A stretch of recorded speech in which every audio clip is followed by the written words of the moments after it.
শনিবার, বারের দিনে আমরা নিরামিষ খাই, তাই আজকে করছি আলুর দম। আলুগুলোকে প্রথমে ভেজে নিলাম, এরপরে রান্না করব। আলুগুলো ভেজে উঠিয়ে নিয়েছি আর দিয়ে দিয়েছি কড়াইয়ে আর একটু তেল। তেল গরম হয়ে উঠেছে, দিয়ে দেব শুকনো লঙ্কা আর তেজপাতা, দেব সামান্য জিরে। ফোড়নগুলোকে ভালো করে নেড়ে দিয়ে দেব করে রাখা মশলা।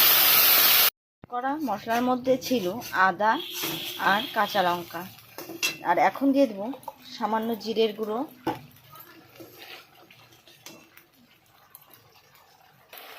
দিয়ে দেব সামান্য পরিমাণ ধনিয়া গুঁড়ো, দিয়ে দিয়েছি পরিমাণ মতো হলুদ, দিয়েছি শুকনো লঙ্কার গুঁড়ো আর সামান্য পরিমাণ চিনি, স্বাদের ব্যালেন্সটাকে ঠিক রাখার জন্য।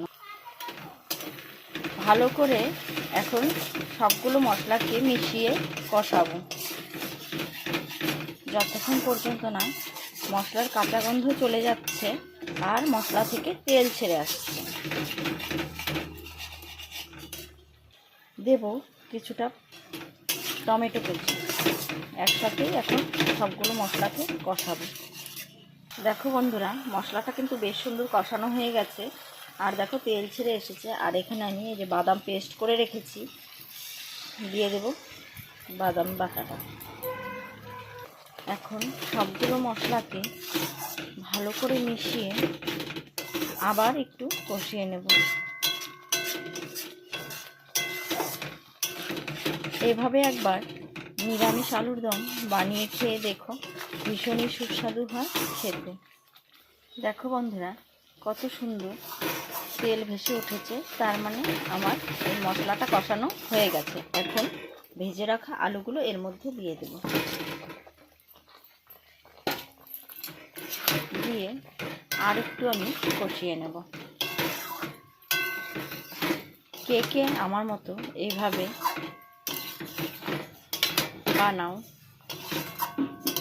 আলুর দম জানিও কমেন্টে। যদিও আমার কর্তামশাই আলুর দমটা খেতে বিশেষ একটা ভালোবাসে না, তবুও আজকে করছি। যাই হোক, কমেন্টে জানিও কার কার এইভাবে আলুর দম ভালো লাগে। তো বন্ধুরা, পারফেক্ট মতো আমার কিন্তু দেখো কষানো হয়ে গেছে, তেলও ছেড়ে দিয়েছে। তো আমি এখন পরিমাণ মতো দিয়ে দেব ঝোল। গ্রেভি গ্রেভি হবে এমন ঝোল দেব, না কম না বেশি। এদিকে আমি গরম জল করে রেখেছি, এই গরম জলটাই এখন আমি এর মধ্যে দিয়ে দেব। তো বন্ধুরা, পরিমাণ মতন আমি ঝোল দিয়ে দিয়েছি আর এখন আমি ঢাকনা চাপা দিয়ে কিছুক্ষণ ফুটিয়ে নেব। তার দেখো ঝোল ফুটে ঘন হয়ে এসেছে, এখন দিয়ে দেব গরম মশলা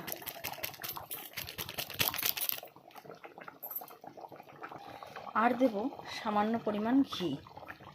তো বন্ধুরা, আমার এই নিরামিষ আলুর রেসিপিটা তোমাদের কেমন লাগলো অবশ্যই জানিও কমেন্টের মাধ্যমে।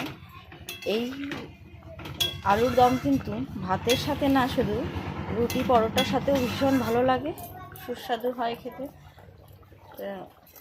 তোমাদের কার কার এভাবে ভালো লাগে কমেন্টের মাধ্যমে জানিও, আর ভালো লাগলে রেসিপিটা লাইক কমেন্ট শেয়ার করো।